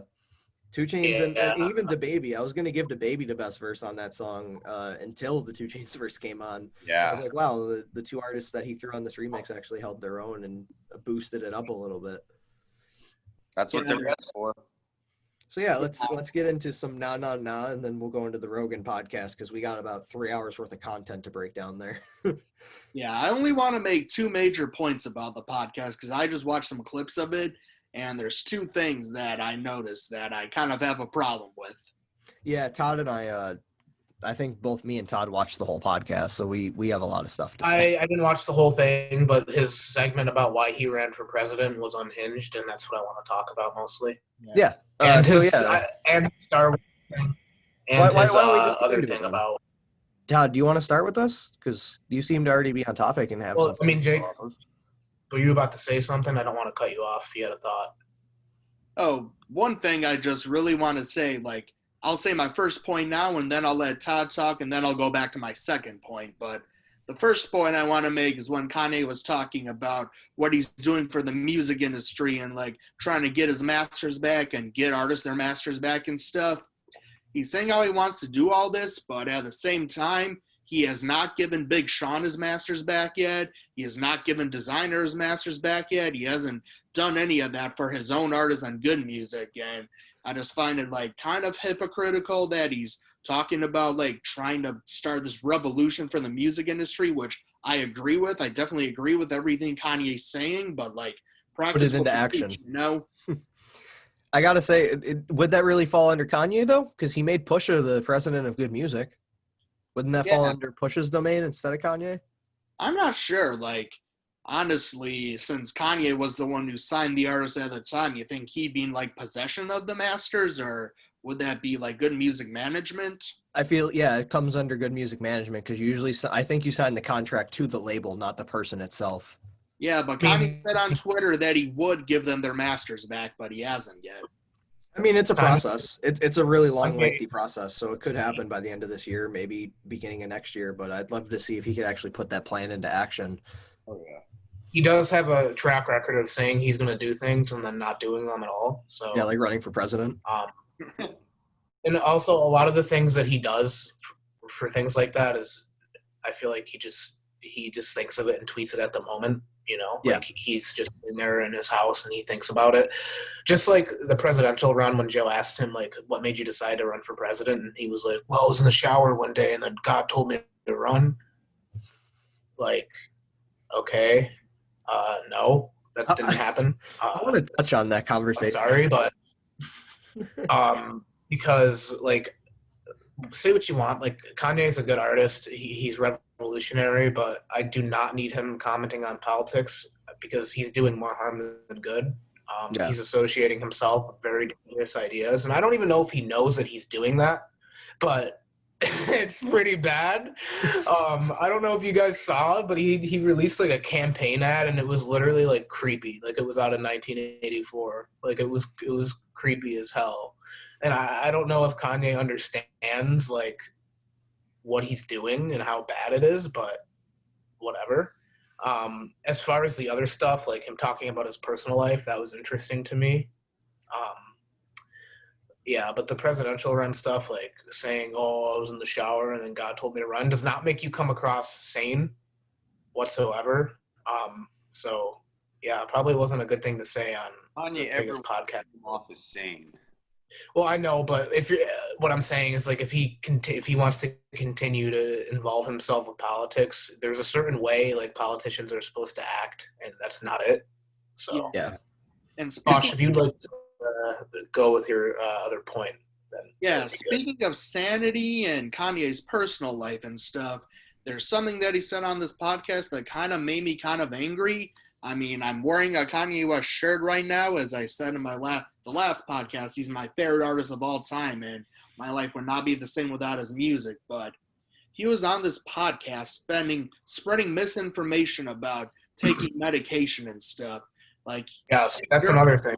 Yeah, his journey with bipolar and my journey with bipolar are two completely different things. Like, I can't discredit like what he's gone through and like the steps he's taken for his mental health, but he's straight up saying like taking medication blocks your creativity and how it like destroyed his confidence. And he was like, me taking my medication was like trying to kill a superhero. Like him saying that stuff is really harmful because that can influence other people that are on medication currently to like flush them down the toilet. And like, if I did that with my medication, I don't know what would happen with me. I'd probably be dead or something because I've gone off them a couple times and bad things have happened. So like if someone who has an even worse condition than me or Kanye did that with their meds, like drastic things could happen. And I think Kanye's spreading that information like that. Like he's sharing his own personal experiences. Like maybe his medication did do that stuff to him, but now other people who are watching that interview might think, oh yeah, this medication's doing that to me, but really it's kind of not. And they're like going to straight up just destroy their lives. And I'm just really afraid that that's the kind of hysteria that Kanye might influence. So that kind of said that. Yeah, especially with kids too, because like think about a 16-year-old kid listening to that is on those meds, and then they think, oh well, Kanye doesn't. He's so successful, and then they get off there, they stop taking them, and then their research will start and end with what Kanye has to say on the Rogan podcast, which is not helpful. One thing about him, he is putting these horrible, dangerous ideas out there, and I don't think he understands that he is one of the biggest figures in the world right now. He influences a bunch of people. So when you associate yourself with the far right and not caring about mental health in the way that you should, not discrediting his struggle with bipolar disorder, but you should not be going out there on the biggest podcast in the world and telling people that meds don't work, because they do. They're proven to work, like Bosch said. So it's very dangerous. And then the whole thing about the schooling, like with his kids and stuff, is really cool. But another thing, like, not everybody's worth $5 billion. So right. Yeah, not everybody has that option. It sounds like Kanye is so dissociated now with what normal people's lives are like, or what anybody that's not him in his own life is. And it's just that compounded narcissism that just exhibits with everything that he says and tweets and does. And it makes it very hard for me to take him seriously if anything he says is sincere anymore. And that's the thing that kind of sucks, because while Kanye's always been wild and outspoken and just himself, it used to be something that really was inspiring to somebody who was a younger version of me. And because it felt real. It felt like he truly represented something that was positive and constructive and freeing. But now I saw a review on Rate Your Music of Na Na Na, just questioning, like, who is this? Who is Kanye? Who has he become? Because it just seems so dissociated from who he used to be, who he once represented, who his fans once knew him as, and just seems so far gone from normal humanity, normal society, normal way of thinking. But it's like all you guys are saying, it's leading to destructive suggestions and bad advice and just really bad manic moments that, in some instances it's funny, it's entertaining to laugh, whatever, but sometimes it's to a point where, you're playing with fire, and you can't do that with people that are so impressionable and are already and we talked about Kanye posting being such a huge thing because it's so many people. I want to bring it back to this. When it comes to the election, did any of you catch Kanye get pissed at the beginning of the podcast? He's a Trump supporter. Because like after a while, I remember his record label coming out and being like, "Oh yeah, he was never really part of the Trump train. He would take the hat, wear it to the meetings, get stuff done, and then he said he never wanted to see the hats again, burn them, throw them out." That kind of went out the window with me, because I believed that for a while until this podcast came out, and then Joe says like, "Oh, you're running for president," and he even says anybody's better than this fucking guy, right?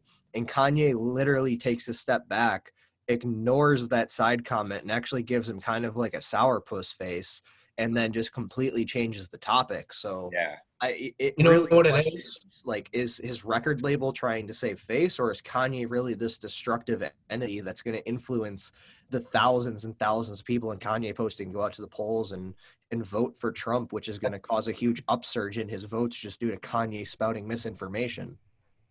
It's class solidarity, bro.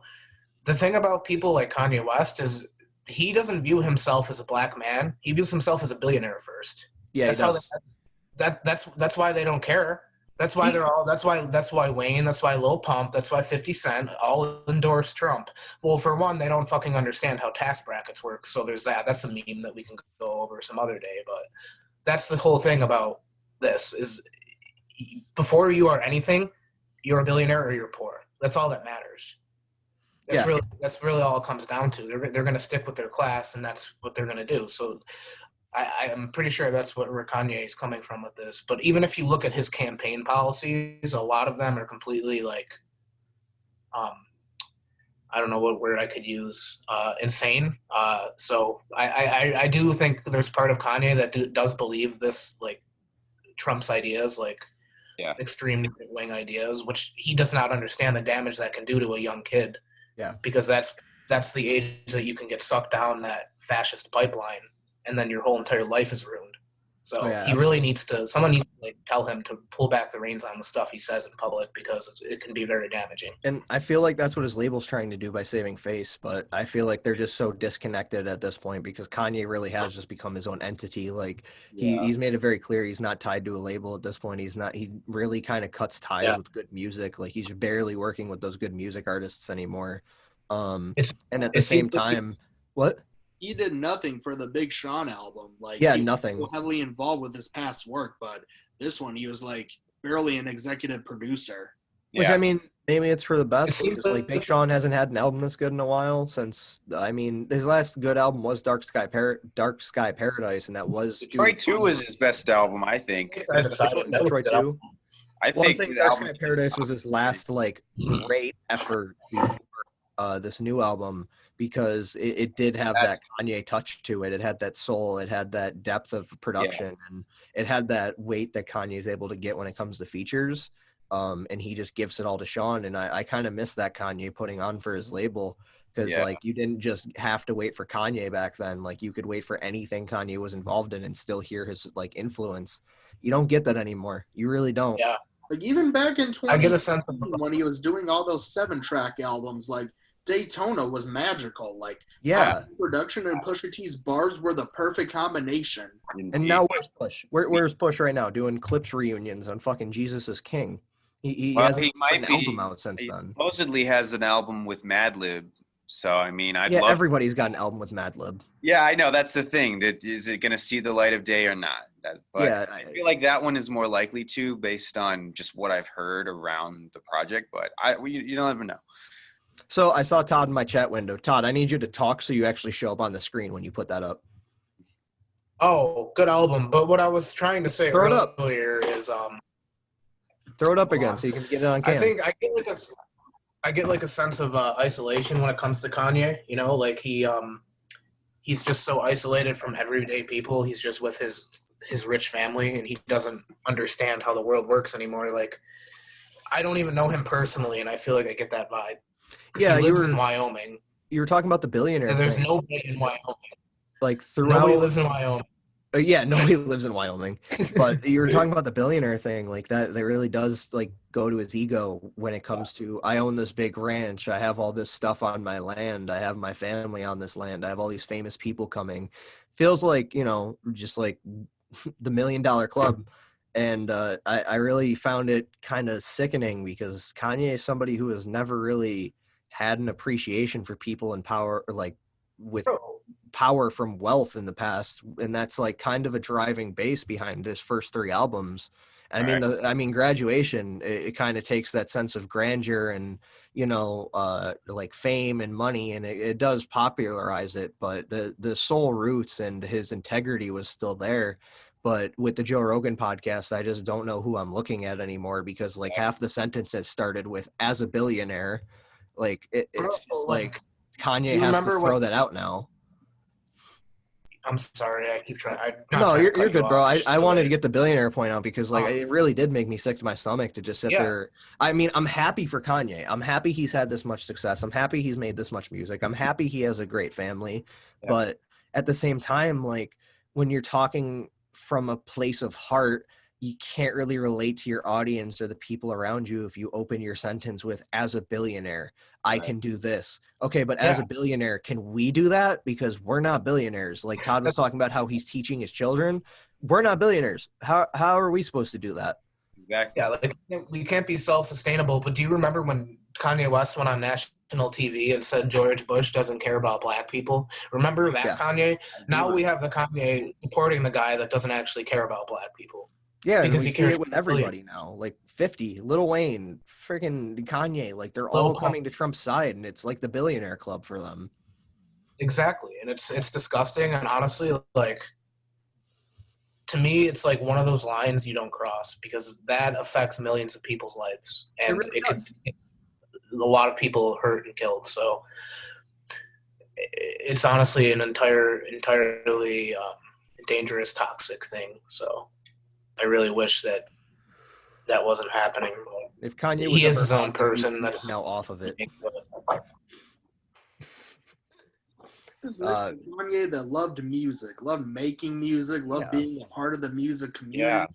Now it's like music's like a second-hand thing to him. Not even. It's like a third or fourth hand because it's like billionaire first, clothing second, president third, music absolutely fucking last. Like, dude, it's your whole livelihood. I miss the Kanye who would talk about Jay Dilla and hip-hop producers that influenced him in hip-hop documentaries, because that's an interview of Kanye that I really enjoy listening to, unlike anything he's done in the past 5 years or so.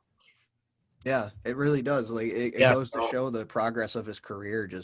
I don't want to say it went down the toilet. We've only gotten one bad album, but his psyche and his ego is just getting in the way of so much stuff. And it really does go back to Bosch's point. Like, is it really the meds that's ruining his creativity, or is it himself?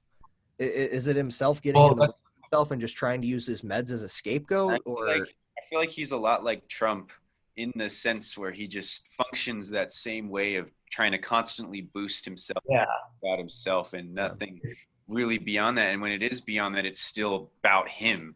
And that's why I think they're as close as they are and support each other. And it just goes to show like what kind of a rabbit hole people like this can go down. I mean, look at what Trump has done with his life. Kanye's almost half of his age. So you think what's going to happen in the future? Yeah, you got to wonder what he's going to do, bro. If you listen to the way if you listen to the way Trump talks, like how he speaks, and you listen to how Kanye speaks, they speak very, very similar. It's like, everything's great, it's wonderful. Like, they use like words, very descriptive words like that, because they don't care about who you are. They only care if you like them. They like people that like them. That's all that is. They like people. It's narcissism. Yeah, and that's the dangers that we have. So where we're at.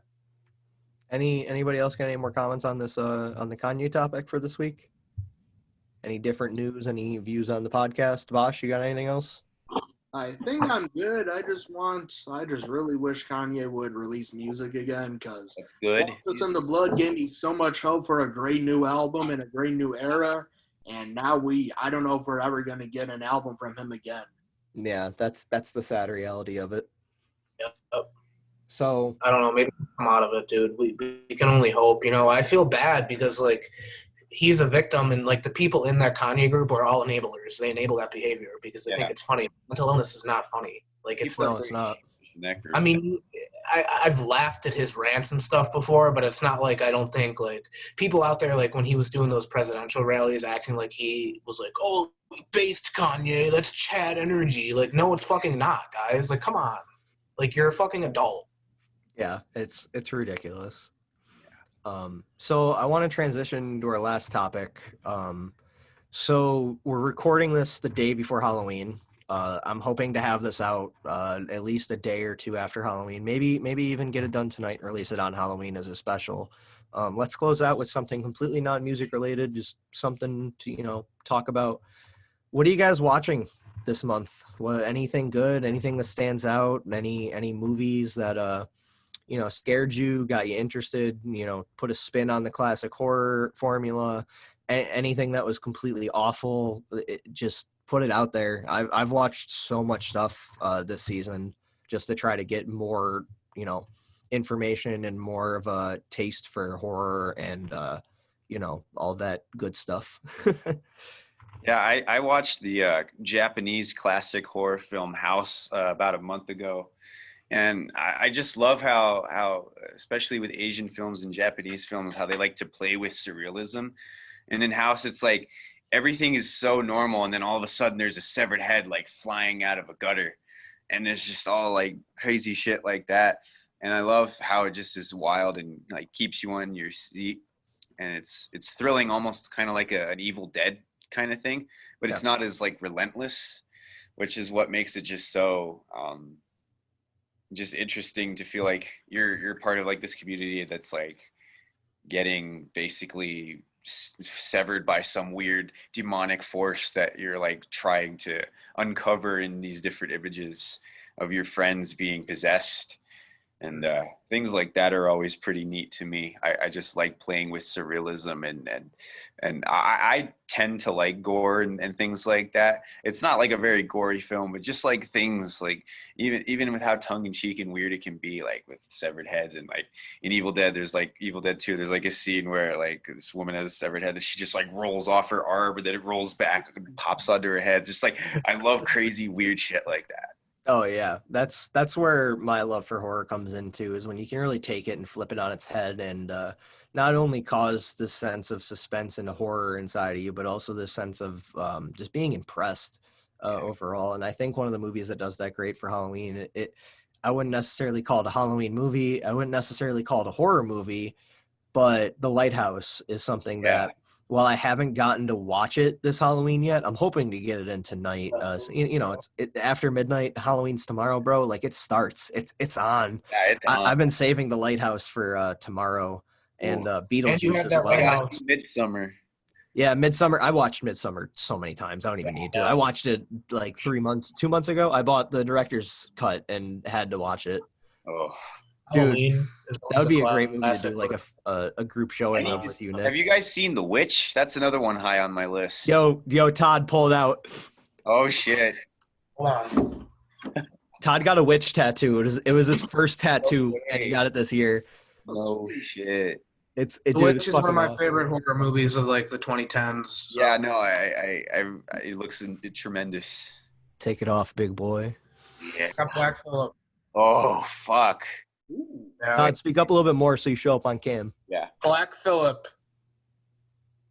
Why is it working? You're still not on cam. I don't know, man. I'll fucking There send we a go. picture. Yeah. Holy fuck! That's sick as. Yeah, I know the quality of the Zoom doesn't really do it justice, but in person, that tattoo is badass, especially with eyes. Fuck, dude. I'll send a picture of it so you see it better. Yeah.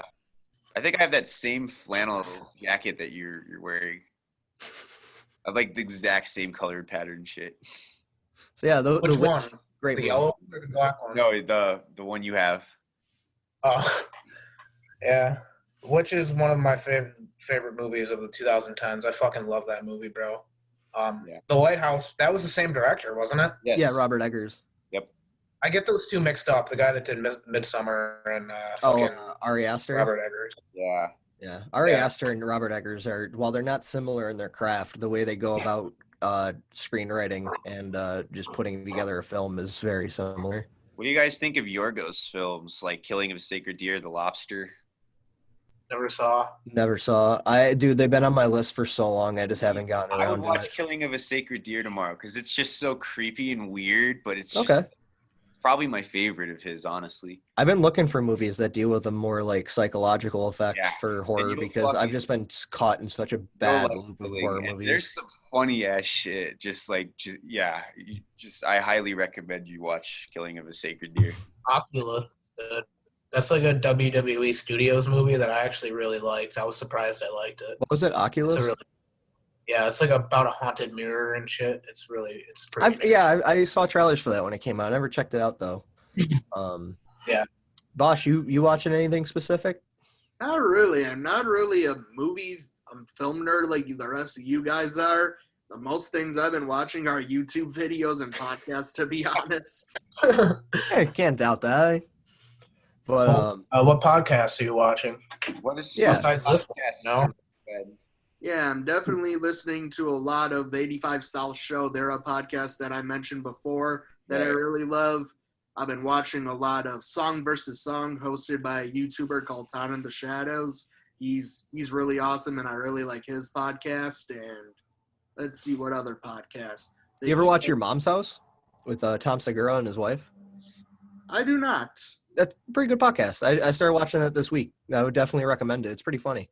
I've also been watching the E-Boys podcast, which is just a bunch of commentary YouTubers I love, like just having fun. Yeah, those ones are the best. So, yeah. That's awesome. Yeah, no, I know horror is not for everybody. I hope some of these recommendations come off and maybe you'll check some of them. I do love horror movies, though. I do love, like, old 80s and 90s films like Nightmare on Elm Street and stuff. Oh, then let's talk about the greatest Halloween movie of all time, Halloween. Yes. I'm actually really disappointed. Todd was actually supposed to come up to Oswego, and we were going to watch literally every Halloween movie like in the anthology, including like the remakes and whatnot. I was really excited for that. I was going to get. I mean, we still can do that. It don't matter what time of year dude, it is. we're still doing that whenever I see you next because I'm fully into it. I haven't watched Halloween yet at all of the season. I'm waiting to watch it with you. It's just become like it's become a ritual to just watch this movie with you. Yeah. I'm kind of upset that Halloween Kills was delayed a year because I really love the sequel that came out in 2018. Yeah. Because that movie, what the people don't understand about Halloween is John Carpenter never intended Michael Myers to be like a character. He's credited as the Shape in the original movie. So he's literally the absence of character, basically. Like he's not meant to have some like deep motive. And they like, brought that all back these in movies the try to give. Isn't he casted as the Shape again? I don't know if it says it in the credits, but like they retconned the whole entire thing of him being related to Laurie, which I appreciate because it makes it creepier to me. It's just like he missed that girl 40 years ago, but he's still trying to finish the job. It has nothing to do with anything other than that. I have an unpopular opinion that you guys will probably hate me for. Yeah. The 2006 Rob Zombie remake of Halloween, I really liked. Why would we hate you? I love that fucking movie. I love that too. I love different interpretations of the film. Rob Zombie's remake, honestly, like I put that and the original Halloween like side to side. I just think Rob Zombie did such a justice to the series. Like I love the backstory he gave Michael Myers.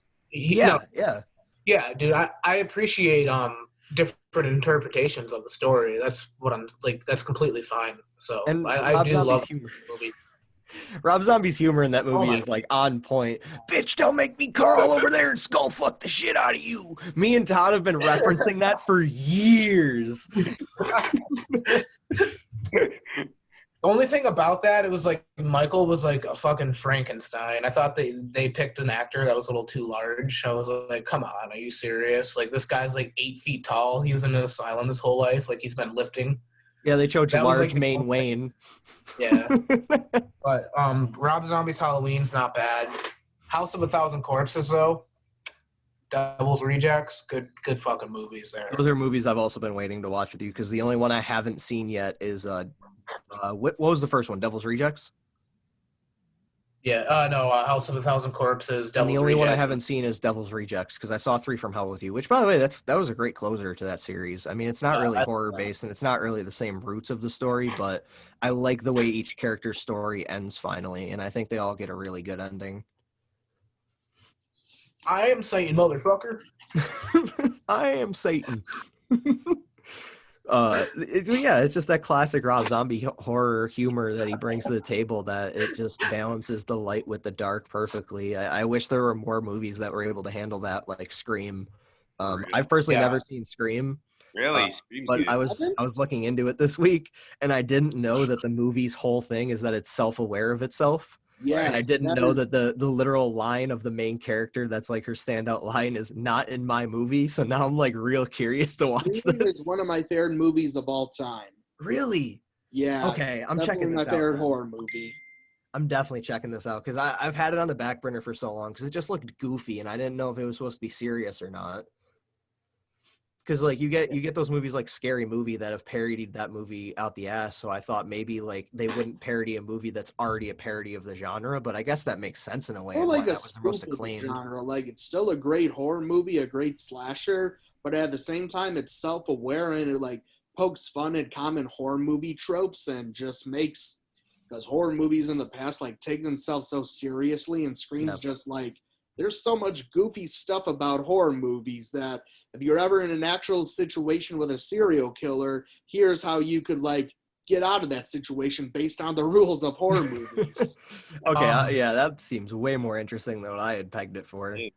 Monster House, classic. Love that movie. I have not watched that yet. I'm waiting for you and Emily for that one because I feel like that's that movie. Honestly, one of the best movies of my childhood. I've seen Monster House so many times. I loved it as a kid, but like I haven't seen it since I've turned 16, 18, something I still love it, dude. It brings me back, so I'll watch it. I would love to watch it again. He's going for the dunk. But getting back to this like sense of poking fun at like horror movie cliches and tropes, I want to move into really bad movies. Like really bad movies. I watched the remake of Pet Sematary the other night. Oh my fucking god, bro. What the fuck was that? Dude, it's just like so many tropes. Like they're going through the kid's paintings and they pull out the painting of like the kid dying or like the cat dying or whatever. And then like I don't even know where to start with this movie. I wanted to give it a better score because like at least the beginning was good. Like it had a good build up to it and I was actually into it about until the halfway point.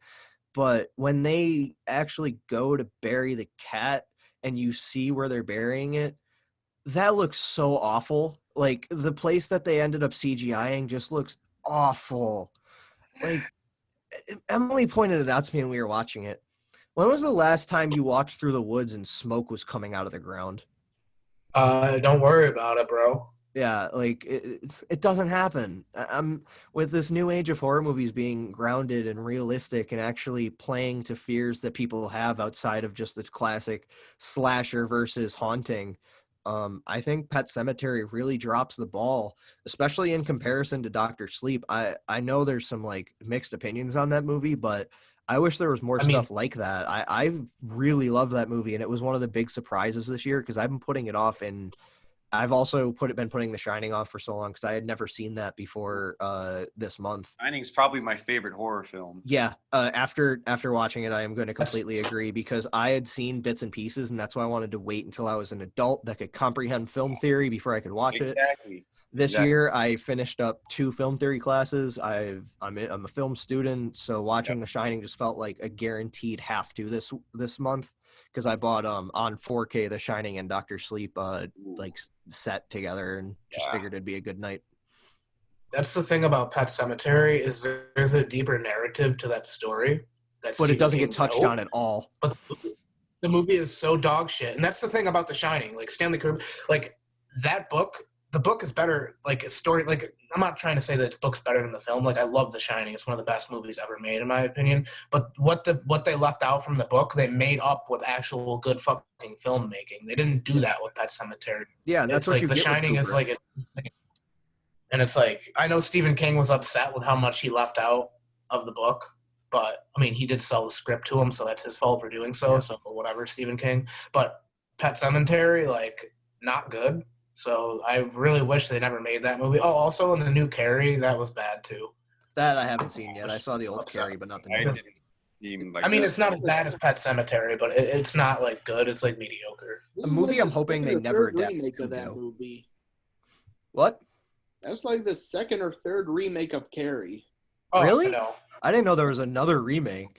Yeah, there was another. They should honestly just make it a TV show, bro. Like at this point, like just make like an anthology TV show of Stephen King's and like have like an hour episode for like mini stories. Or give it to HBO and Jordan Peele.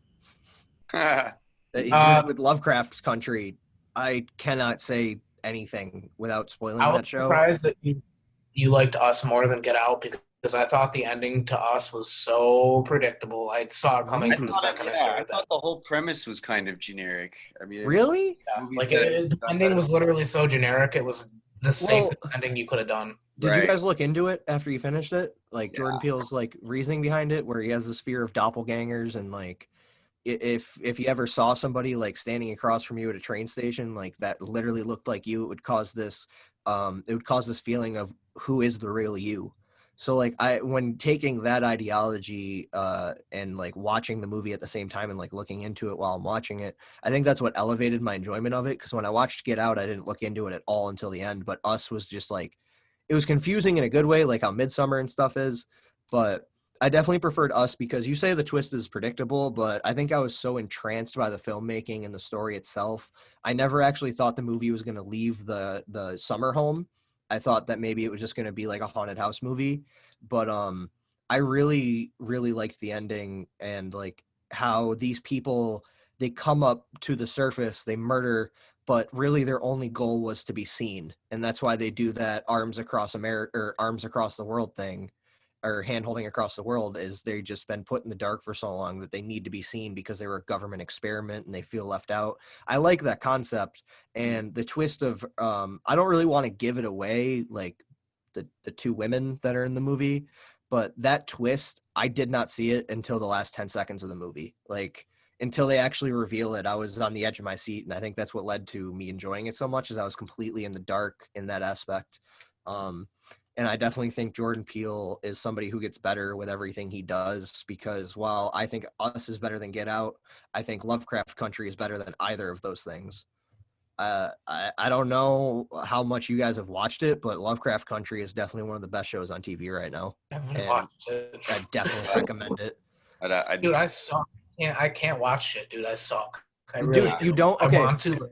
Lovecraft Country, I'll be completely honest. You don't have to watch it all the way through. It's not a it's not a show you throw on for a consistent story. Every episode's kind of like its own anthology and its own thing. Sweet. Oh, okay. I love shows Yeah. like that. So Yeah, like if yeah, you really dude. look into it, like the character traits and the way they develop as people actually is a consistent story, and how they deal with these from being completely in the dark to being the forefront of defense for the community against Lovecraftian characters and plots. I think making it an anthology series in a way where each episode is a different H.P. Lovecraft story that they have to go through just makes the show way more interesting, because you're never going to run out of material that way, and it's endlessly adaptable.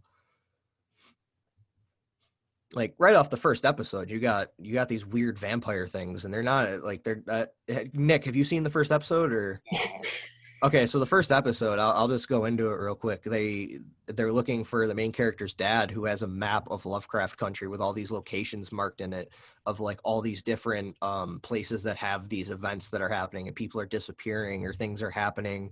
And they go to investigate the first one, and they end up in an extremely racist town. I don't know if you guys know what a sundown town is, but that whole first episode deals with sundown towns. And basically, once the sun goes down, if you're colored, you better get out. That is what they say in the show. Like, if you are not white, get out of the town before the sun goes down, because once it is down, the sheriffs basically start open season. Do you know that those signs still exist in Tonawanda? Yeah, I was actually going to bring that up, because right after I finished that episode, a week later, I did see that article that in Buffalo, there's still sundown town signs all around. Yeah. Yeah, it's really crazy. And the way that they transition from racial issues in Lovecraft Country, like Jordan Peele loves to step into them having to go from running away from these sheriffs that are trying to kill them because they're colored and they're in their town in a certain time period, to essentially having to work together in a cabin to repel these vampires that are coming for them. But they're not even really vampires. They're really cool, like the way they explain them. But it's just, this is what I mean. It's hard to explain. Like it's Jordan Peele. Like you just have to watch it to get the whole plot. And I think the way he's able to weave social issues with horror is just something that needs to be more relevant, and it needs to be more touched upon, because the life that these people are living every day in society is basically a horror movie to them. Like you can't walk outside with your hood on. Like what type, like who's scared of that? And that's honestly ridiculous. And I think that's why Jordan Peele's show causes such a great sense of horror and just suspense overall. Oh yeah, my bad. He's only the producer. It's actually I think it's Steven Spielberg who works on that show. I could be wrong though. But I know they got like a bunch of big name. I think it's Spielberg, because I think Ridley Scott is working on that other show. Yeah, so I definitely recommend it, but it's something worth looking into. I mean, Jordan Peele's only a producer, but you can see his influence in it. Yeah. What? Oh, yeah, the director is Victoria Mahoney and the program creator Misha Green. Here's an interesting thing. The music in the show is actually done by Raphael Sadiq. Really? I see his name everywhere on features, production, stuff like that. So that's actually kind of cool. I didn't know that. That is cool. I've heard that name in a while. Yeah. So that's what he's been up to. Good for him. Yeah. You guys want to touch on too? I kind of got my point out of the way. I'm all set, honestly. I've said everything I need to say. I'll say it because I think it got buried in the chat. Don't remake Cujo, because Cujo is still creepy. The practical effects in that movie are still great. That movie is still terrifying, and it should never be touched. That is something that is a product of its time, just like The Shining, where it would not have the same creepy effect if you were to add CGI to it. Right. And that I will end on that, because if you touch grading Cujo, in the I will come camera. for you. I mean, they could remake Cujo, but the thing with movies nowadays is nobody can make a movie like that without using CGI for some reason. Yeah, because look at it. We're talking about Stephen King Yeah. movies. Actually, that's my last point. I rewatched It 1. I love that movie. I gave it an 8.5 out of 10 when it first came out. I am going to have to completely change my rating. Second time I saw it, 3 to 4 out of 10. Dude, I don't like Bill Skarsgård. He's not a good Pennywise. He's Pennywise a good sucks. Pennywise. I like him. I don't know what it is in my recent age, but like I like can't the fucking actor, stand like- kids in horror movies. Dude, it's really good. the whole point of Pennywise is to be like a slightly creepy clown, okay? That's the whole entire point. The clown is supposed to appeal to children. That clown that is in that movie is not at all what Stephen King envisioned. So that, to me, that's horrible. The Tim Curry, Stephen King, or the fucking Pennywise portrayal was way better, in my opinion. I just find the Bill Skarsgård one to be completely like bombastic, and it's honestly not. I just good. like the effects. I like the effects they did for the first It. That's about all I'll really touch on. But I will agree that the kids are cringe sometimes. Yeah, I want to watch It too. I love almost every actor that's in that movie. Bill Hader especially. I don't know if you guys have He's seen Barry, hilarious in but that Barry's one of the best shows on TV as well. It's about a hitman that wants out of the life because he ends up going to theater class. And the whole show is I know you guys know who Bill Hader is. Oh yeah. He's a great actor. He's a great comedian. But the Mhm. whole concept is Bill Hader wants to stop being a hitman and be an actor, but he's awful at it. Like he is fucking terrible. And his acting coach is who's the dude that played the Fonz? Who played the Fonz. Yeah, his Henry Winkler. Henry Winkler is his mentor throughout the whole thing, and he's a self-absorbed egomaniac because he used to do a bunch of B-roll movies. Or not even B-roll, like C-roll. And he basically takes these scripts and he just like places himself in the main forefront, and that just ruins it. But the show is really great. The people he ends up working for, the hitmen that hire him, they're wholesome as fuck. Like they're Chechenians, so they're like, oh, he's Barry, he's a really good guy. It's a great show. It's hilarious. It's heartwarming. It's gut wrenching. Barry.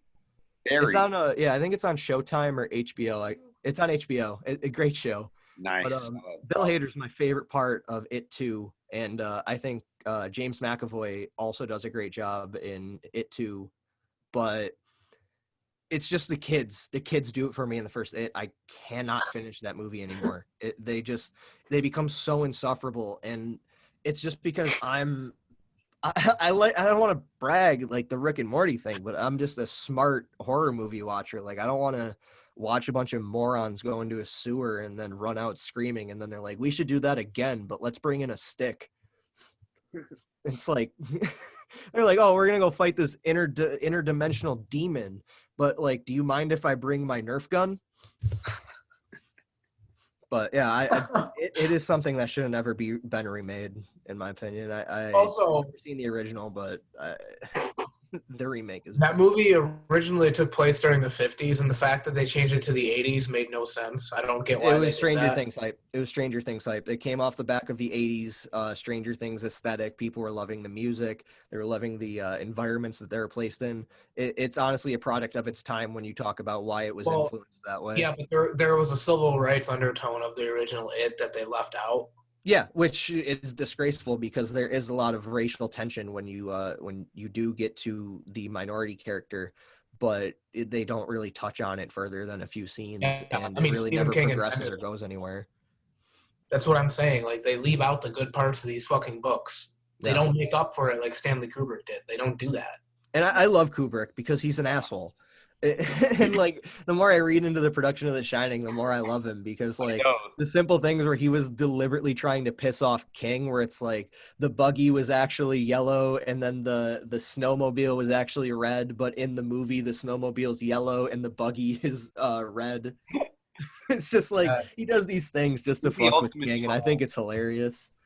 Did I tell you I went to that hotel that Stephen King like was inspired by? I stayed in that hotel in Colorado. Yeah. We're going. Holy Yeah, fuck. dude, it's We're crazy. going. We're staying in that room. We're staying in room I'll was it come up 217? and see you guys. I'd love to be there. Dude, that'd be great. It's insane. Like it's called the Stanley Hotel. It's a beautiful fucking hotel. It's not the one in the movie though.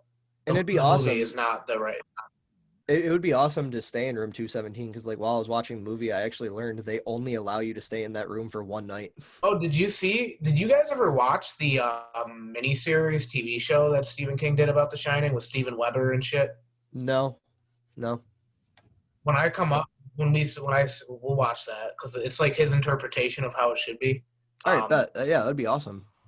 And we'll see what you think about it. It's actually filmed in the real hotel, which I appreciate. So it makes it creepier, in my opinion.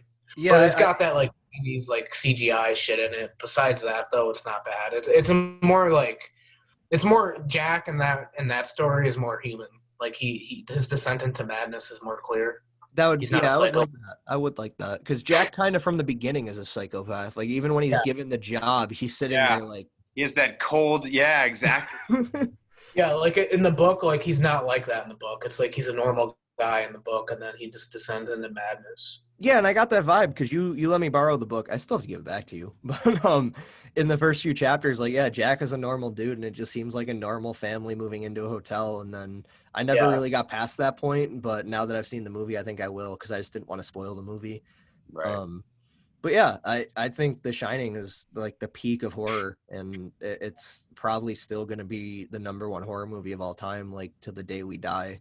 Yeah, I don't think anybody's really going to touch it. Like even down to the music, bro. Like you cannot listen to the theme of the theme of the movie without going, "This is The Shining." Yeah. How many movies do that? You know, when he's driving through the mountains, how many movies borrow that shot now? Right? Like, I was noticing that. I know. When I was like going through all these horror movies this month, every single movie like starts with a shot of people driving into this new place. In summer, bro. In the summer. In the summer. It's crazy. That's the other thing. I love how the hotel just swaps right from summer to winter like that. And everybody in the movie's just like, oh, this is normal. It's like the middle of summer and they're like, crazy snowstorm coming in. Yeah. It's going to be pretty killer, man. All right. So anybody else got anything to say? Any recommendations? Any points? If not, we can start to wrap this up a little bit. I'm good. I'm done. You're good? Bosh? Nothing? I'm good. Nick? Good.